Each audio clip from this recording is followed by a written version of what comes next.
We know that they have been planning to, in essence, depopulate large areas of the United States.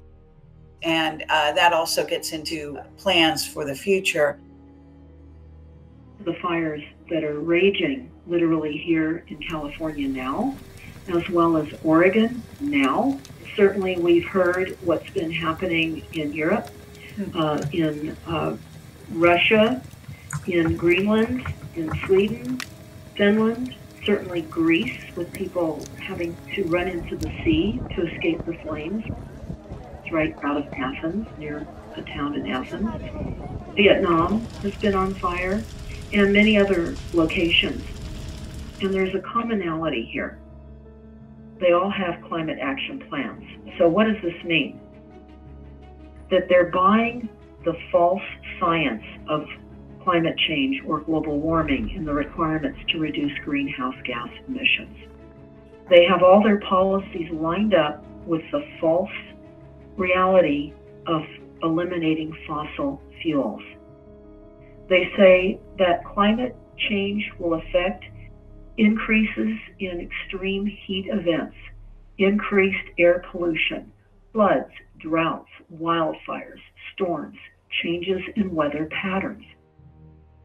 All the countries have adopted this false plan based on the effects and results of weather weapons. It's important to note that some of these things are actually, most, if not all, are being engineered. In other words, they're deciding where they want to have a fire and then creating it. Commonality with all of these assaults, be it fires, storms, tornadoes, too much rain. Many places right now are getting many inches of rain. It's all the acceptance and the approval in all of our cities by our presumed elected officials that have said we agree with the climate action plans, and we agree with all this false science, and we agree that we must reduce our greenhouse gas emissions. In fact, Carrie, by the year 2050, they want greenhouse gas emissions to near zero or zero. There is no life with that goal. People don't understand what is being discussed. They talk about the threat posed by climate change justifies population engineering, obviously eliminating people. They talk about geoengineering, which is weather weapons, along with reducing consumption-related waste and renewable energy and reducing human fertility rates, is all morally justifiable. Relocating climate refugees. This is what is happening, though, globally. This isn't just only the United States. We're seeing the transition happening in Europe with all the weather weapon assaults. One of the European papers, it says, Europe burns as climate change fuels forest fires and the danger extremes. And they go on to say how the death toll in Greece as wildfires have mounted, and it's a national tragedy. But then they also go on to about what happened in Sweden, and certainly the fires in Portugal last year. We were heavily chemtrailed the days before October 8th of 2017 when the fires here in Northern California erupted, during and after, and that was holding all the smoke here in this area down. We were being basted in toxins, and that was all part of the intentional plan. They're talking about increasing the sales tax here to pay for housing because we have such an enormous displacement of burned out victims. Yeah, I mean, this is a population redistribution program, I would say.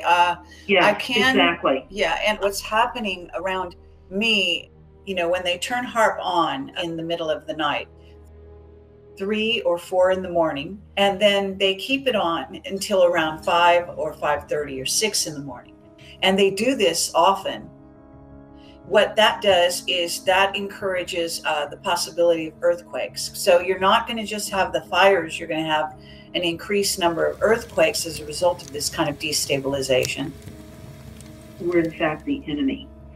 And that's obvious because we're being poisoned in every imaginable way and every unimaginable way, from the overhead aerial chemtrailing to weather weapons, to toxins in the water, the food, etc. There's no end to the description of the poisonous delivery system, keeping us in a foggy mind so that we're not able to be clear thinking. It's all part of the plan to literally subdue us.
There are so many weather so-called related events going on.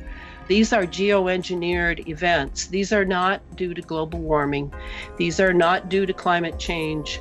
All of the global warming and climate change is very much being done purposely with a hand on the trigger to force a world change. And all of this dual-use technology that the military has set up so silently, quietly over the years in the name of convenience, in the name of communication, in the name of all things good for society, when really the dual use includes using all of it as a weapon. And I include the lasers that appear to be hitting California and Greece and other places as ways to activate what is an infrastructure already set up through this wireless revolution we've undergone. The other thing that I think of is the fires and the floods that you've had in Europe.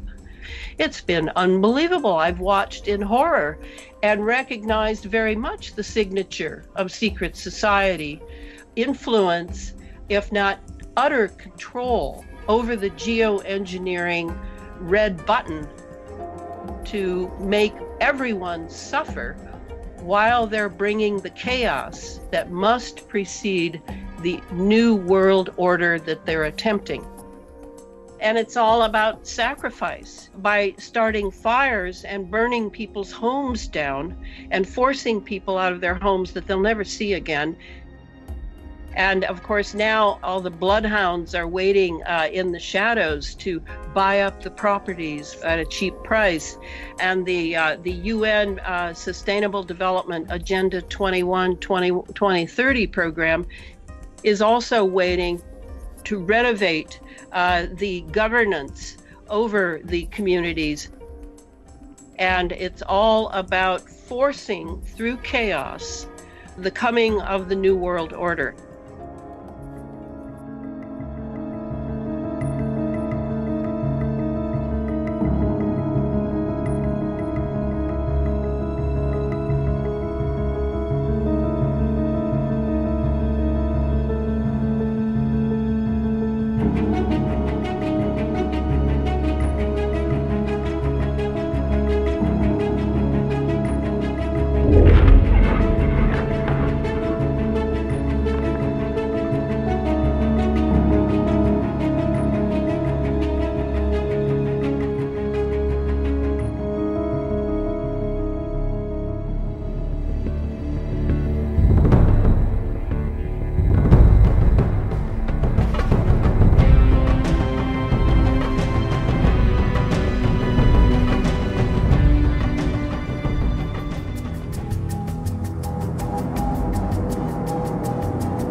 Remember, we've had a lot of sanctions against Russia since the Ukrainian crisis in 2014.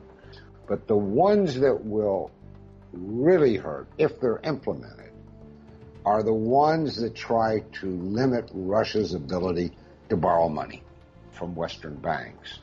The goal is to cut off Moscow's flow of investment money. It won't work. It will cause hardship. And as always, the hardship will not fall on the people we so despise, the people who govern Russia, Putin, his team, the oligarchs, whatever we want to call them. It will fall on ordinary people. In fact, politically, they have the opposite effect. People resent them, the way Washington's treating their nation, and they rally around the Kremlin, whoever's sitting there. The assumption always is Moscow's weak, can't do anything about it. Here are the things Moscow could do and might do. They will start trying to do international trade in anything but dollars, with China, with the BRICS countries, with Europe. There are several American banks in Russia operating. One very big one, Citibank, they might close it down. All our space travel is driven by Russian rocket engines. So they could say, okay, you want to sanction, we're not giving you any more rocket engines. What does that mean? Well, we couldn't go to the International Space Station. We couldn't put into space satellites anymore. Russia can strike back. And the way things are going, unless this stops, it will strike back. We need Russia to avoid a nuclear war and the end of civilization. We need Russia to stop the new nuclear arms race. It's underway. It's dangerous. We need Russia to stop the proliferation of weapons of mass destruction. We in Russia have the most. If we don't work together to safeguard those weapons, rogue states, rogue actors will get those weapons. Or take the case of peace in Syria. It's within reach. Russia destroyed the Islamic State. Russia wants to bring the United States into a series of agreements that will end the fighting throughout Syria. How can we end the fighting in Syria without Russia, which in effect controls a good part of Syria? So we're playing with fire here.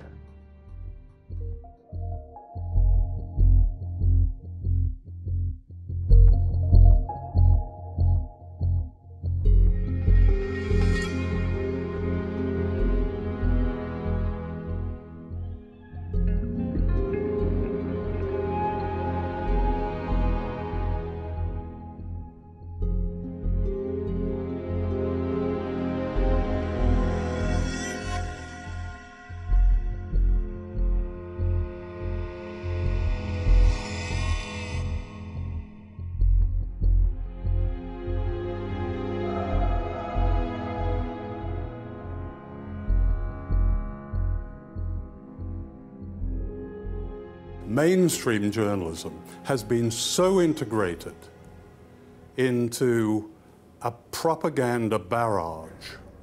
And that propaganda campaign, at the moment pointed right against Russia, suggests to me that it's the beginning of a kind of another march on Russia.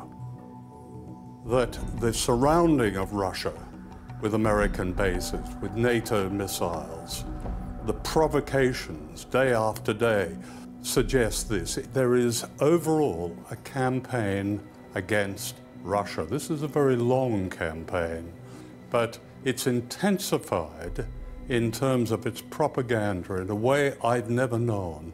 I've never known journalism to be so distorted in order to serve this propaganda.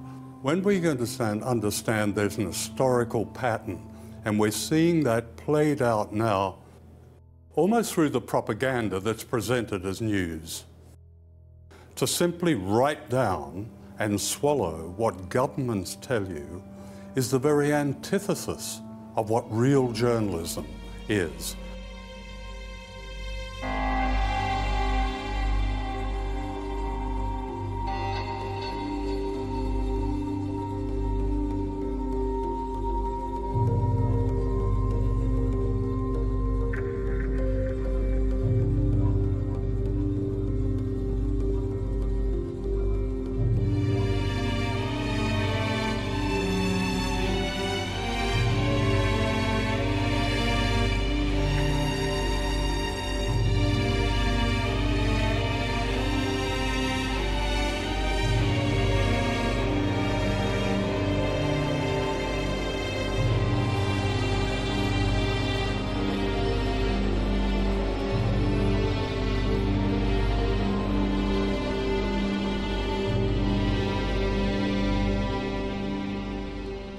For almost 40 years now, Iran has been, from the false narratives that we see in the West, a regime that is illegitimate, that is violent, that is unpopular, that is corrupt, and that is about to implode. And so far, we haven't seen that happen. In fact, the unresolvable paradox here is that on the one hand, Iran is a regime, according to the narrative, that's about to explode or implode. And on the other hand, it's a growing menace to world peace and stability. So it's a growing threat, but it's also corrupt and collapsing. You can't have your cake and eat it too. In Iran, we have different political parties with different political perspectives that argue with each other, that carry out public debates, because that's not the sort of narrative we hear in the West. What we usually hear about Iran is very similar to what we hear about Saudi Arabia or the United Arab Emirates, where there are no politics. There's just a dictator who makes the decisions. So in Iran, when we have politics, it's called some sort of internal warfare. In the West, it's called democracy and checks and balances. Well, the Iranian economy is definitely going to face difficulty, and it will continue to face difficulty in the months ahead. President Rouhani, his position is not as strong as it was before, obviously. But he has the legitimacy. He's the president of the country. He was elected. The leader supported him in his recent speech. And of course, there's mismanagement in this country. You have people who protest, and there are legitimate protests, and there are grievances. But on the other hand, there are external forces who have been trying very hard to turn legitimate protests into riots, It's very well documented. It's not some conspiracy, it's a reality. We have the United States surrounding us. You have US troops in the Persian Gulf, you have US troops in Iraq and Afghanistan. You have the United States constantly threatening the country. You have Western countries funding groups that carrying out psychological warfare. The reality on the ground is that Iran, despite the antagonism and despite the hostility that's coming from Western powers, is much more free than any of the US allies in this part of the world. The Americans want to crush the Iranian people. They want to humiliate the Iranian people, but I assure you that Iran will persevere. We've gone through greater difficulties. In the 1980s, when the United States was helping Saddam Hussein, giving him, and the Europeans, by the way, giving him chemical weapons to use against Iranians, we survived. I think across the world, people are recognizing that the United States is behaving in a dangerous manner, using the dollar, using financial institutions as weapons. And this is something that we now see that they're using against Turkey. And that is going to increasingly isolate the United States. Of course, the United States is still a very important power. But what I'm saying is that the world is changing as well.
I think the United States would have to adjust their policies, because how are they going to enforce that?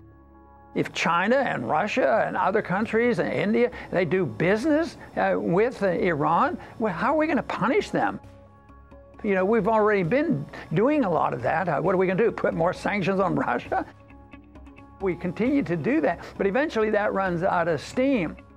The warmongers, the people who want sanctions and everything that Russia does is bad, they're really in charge with our media, and they have really basic control, you know, in the Congress. But I think it's tragic what's happening because they have no proof of anything. I don't like dictatorial powers. I don't like sanctions. I think that leads to currency wars. They've already started, and unfortunately those kind of conditions sometimes can lead to a lot more and into some very hot wars as well.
Donald Trump has been mocked for coloring in the American flag incorrectly during a visit to a children's hospital in Ohio.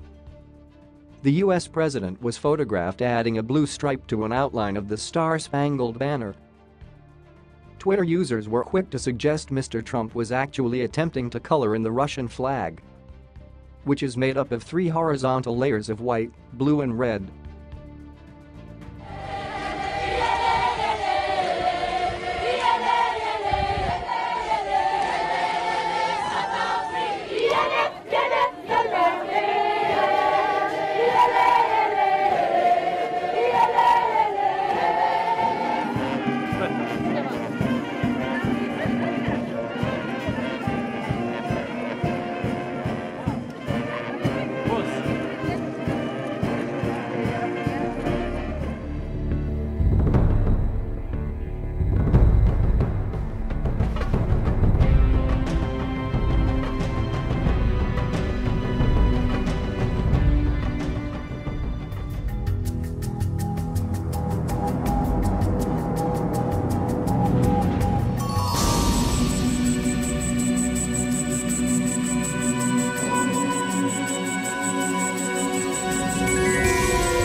Im Alltag vieler Menschen bleibt oft nicht die Zeit, frisch einzukaufen und zu kochen.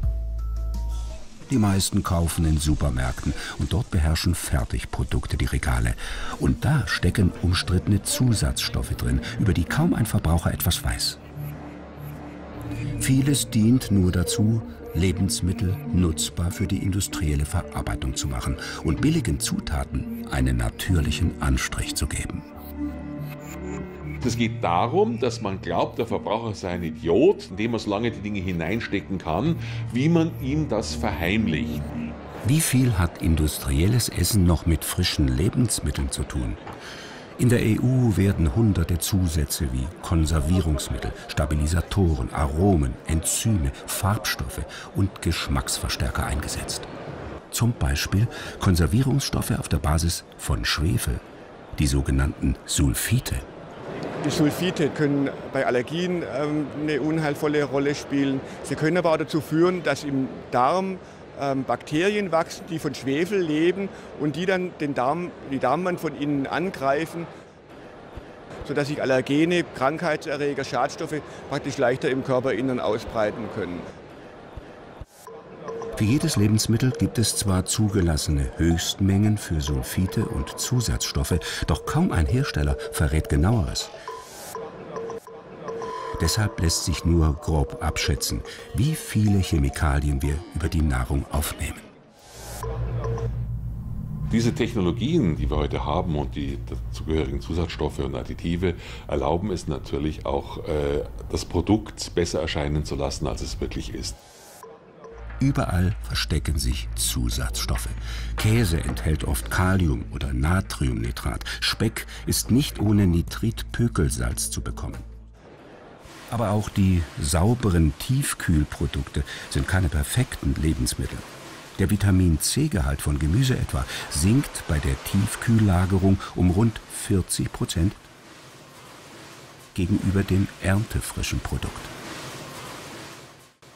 Jede Technologie, mit der ich Lebensmittel haltbar mache, lagerfähig mache, hat natürlich Einfluss auf das Produkt. Egal, ob ich jetzt einen Zusatzstoff zusetze, ob ich das Ganze sterilisiere, also Konservendosen herstelle, oder ob ich tiefgefriere. Das Erhitzen ist hier die häufigste Konservierungsmethode, auch wenn man Angaben dazu nur selten auf dem Etikett findet. Die Palette der hitzekonservierten Lebensmittel ist groß. Milch, Gemüse- und Obstkonserven, Fertiggerichte, Fruchtsäfte. Viele Käsesorten und sogar fast alle Wurstprodukte. Bei einer Hitzebehandlung werden sehr viele Moleküle, die im Lebensmittel drin sind, zerstört. Sie können an Eiweiße denken, die verändern ihre Struktur, verändern ihre Farbe dann. Vitamine werden zerstört, Farbstoffe werden zerstört.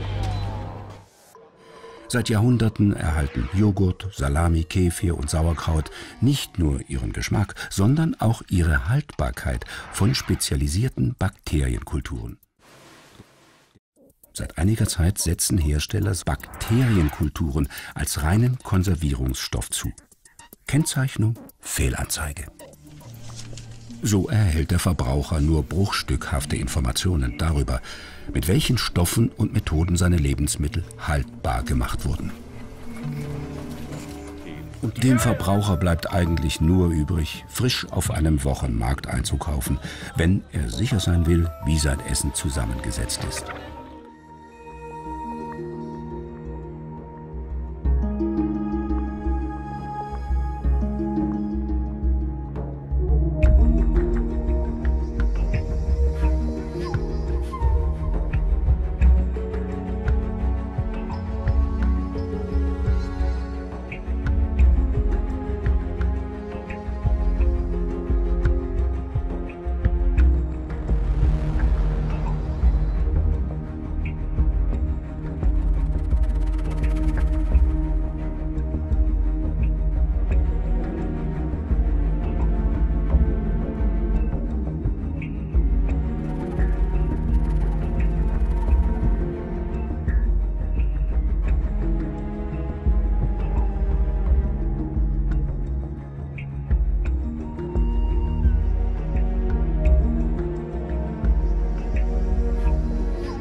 Flavor is what you could call nutritional information. It is nature's language of nutrition, and it's there for a really good reason, because we needed some means of figuring out what was in food before we ate it, by smelling it, and while we were eating it, by tasting it.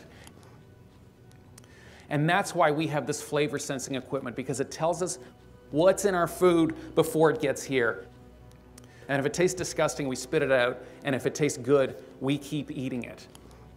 Flavorings, those were these packets of chemicals designed by flavorists to imitate real food, produced in factories and added to food. When you think about in a state of nature, flavor is the chemical language of nutrition. Flavor is the sign saying, there's nutrients here. Look at what we did. We sliced those flavors off. We dissociated them from their nutrients, and now we put them in whatever we want. People started eating a really high-calorie food, lots of fat, lots of carbs, because it tasted more delicious than it deserved to. This is a food that packs a thrilling nutritional story, but it's a lie because it doesn't back it up with actual nutrients. That is what we have done to our food. We have created delicious food with no nutrition behind it, and that is why we eat so much of it. And not only that, we have robbed flavor from the very food we ought to be eating. Of all these foods we shouldn't eat, if it wasn't for the flavorings, would we eat any of them? Think about soda for a moment. If you took a Coke or a Pepsi and you took away the flavorings, you would be left with a can of soda water that has 12 teaspoons of sugar in it. Would anybody drink that? Think about potato chips. Would anybody eat potato chips if they all tasted like potato? I think they'd eat some. I don't think they'd eat nearly as many as they eat now. We're adding flavorings to basically all fast food because the people who make this stuff know it is so bland, you need to do something to it. We are incentivizing food to be delicious because we've robbed it of its natural essence. We have to stop turning all food into junk food.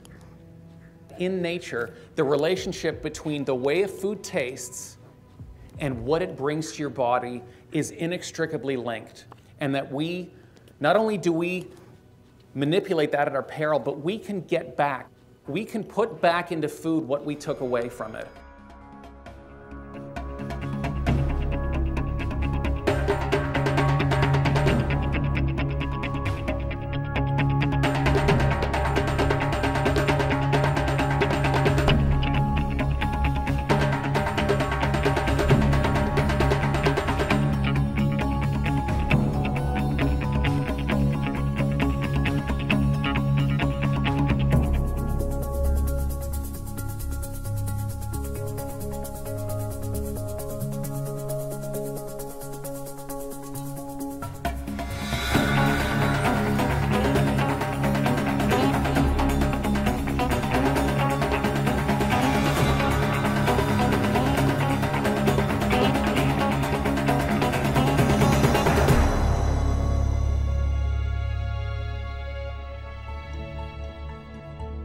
The first and key decision, if health is a concern, is moving off of processed food and onto real food.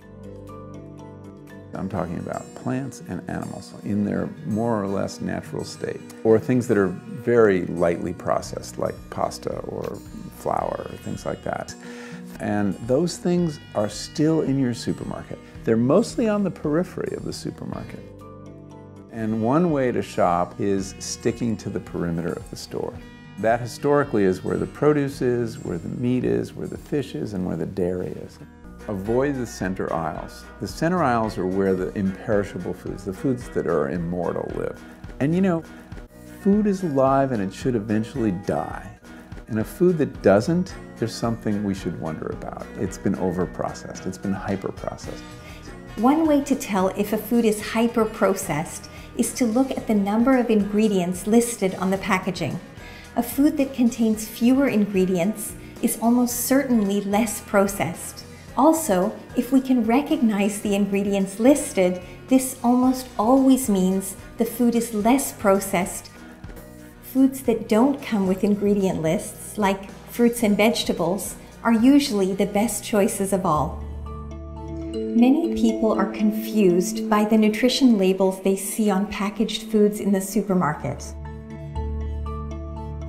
Some of the healthiest foods in the store, like fresh fruits and vegetables or a fillet of fish, these foods don't need nutrition labels to tell you they're nutritious. So one simple strategy for eating sensibly is to try as much as possible to avoid foods with nutrition labels, because by definition, these are packaged and more heavily processed than fresh foods. Nutrition labels will also often contain a list of vitamins and minerals found in the food, and this can be misleading because added vitamins and minerals don't necessarily mean that the food is healthy. And in fact, some unhealthy foods have added vitamins and minerals because the manufacturers of those foods know that nutrition claims tend to increase sales to the health-conscious consumer. Knowing how to use nutrition labels to compare packaged food items is important. But just eating fewer packaged foods and crowding those out with plant-based foods may be an even more effective way to protect our health. Because so many companies are competing for our food dollars, the marketing of these different variations has become extremely sophisticated. Billions of dollars are spent every year marketing processed food to us and to our children. Also, the more time our children spend in front of a screen, the more likely they are to be exposed to this kind of food marketing. If you have a farmer's market nearby, take your children there. If you have space in your garden or even on your windowsill, plant something that you can later eat with your children. If we choose less processed foods most of the time, and if we go out of our way to find foods that are grown or raised closer to home, these actions will likely have an effect on their future choices.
Hablaba con el frutero, que además es de un puesto ecológico, diciendo de, oye, esto me va a saber a sandía de verdad, porque es que hace mucho que no cato una sandía de verdad. Ni más ni menos que me encuentro con el dilema de probarla y darme cuenta que es lo de siempre. El sabor a pepino, pero no a pepino viejo y bueno, sino pepino de los de ahora. Pura agua, pura nada, pura antiesencia. A mí me sabe todo distinto ahora.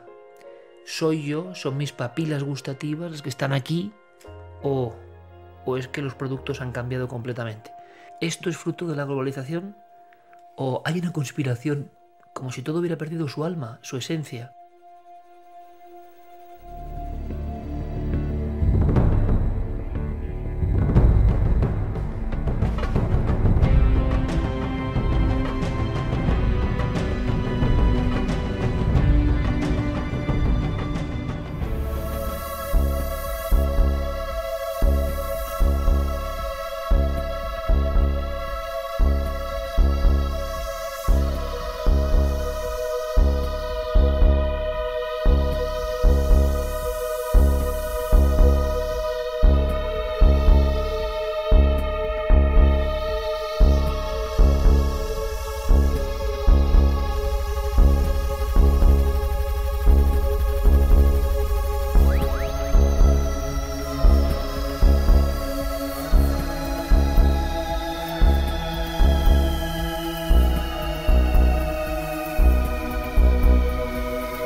Surprisingly, the ideas in man and dolphin struck a chord with American astronomers who were searching for extraterrestrial life. The possible intelligence of dolphins was of special interest who were interested in extraterrestrial intelligent life, because we wanted to understand as much as we could about what the challenges were going to be in communicating with other intelligent species.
Well, a habit is a redundant set of automatic, unconscious thoughts, behaviors, and emotions that's acquired through repetition.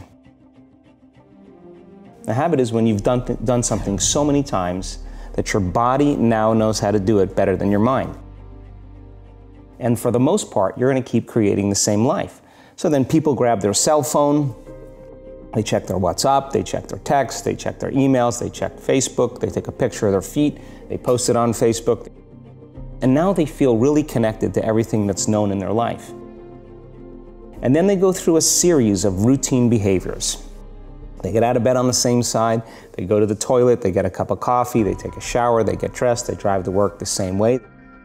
They do the same things, they see the same people, they push the same emotional buttons, and that becomes the routine, and it becomes like a program. So now they've lost their free will to a program. 95% of who we are by the time we're 35 years old is a memorized set of behaviors, emotional reactions, unconscious habits, hardwired attitudes, beliefs, and perceptions that function like a computer program. So if you think 60 to 70,000 thoughts in one day, and we do, and 90% of those thoughts are the same thoughts as the day before, and you believe that your thoughts have something to do with your destiny, your life's not going to change very much. Because the same thought leads to the same choice leads to the same behavior. The same behavior creates the same experience, and the same experience produces the same emotion. The part about change is not making the same choices you did the day before, period. And the moment you decide to make a different choice, get ready, because it's going to feel uncomfortable. It's going to feel unfamiliar. The body's in the unknown. So the body says, I want to return back to familiar territory. So the body starts influencing the mind, and it says, start tomorrow. You're too much like your mother. You'll never change. This isn't going to work for you. This doesn't feel right. Being in the unknown is a scary place for most people because the unknown is uncertain. People say to me, well, I can't predict my future. I'm in the unknown. And I always say the best way to predict your future is to create it. Not from the known, but from the unknown. And what thoughts do you want to fire and wire in your brain? What behaviors do you want to demonstrate in one day? I think that's the difference between living as a victim in your world, saying, I am this way because of this person or that thing or this experience. They made me think and feel this way. When you switch that around, you become a creator of your world, and you start saying, my thinking and my feeling is changing an outcome in my life, and now that's a whole different game, and we start believing more that we're creators of reality. The Newtonian world is all about the predictable. It's all about predicting a future. But the quantum model of reality is about causing an effect. The moment you start feeling abundant and worthy, you are generating wealth. The moment you're empowered and feel it, you're beginning to step towards your success. The moment you start feeling whole, your healing begins. And when you love yourself and you love all of life, you'll create an equal. And now you're causing an effect.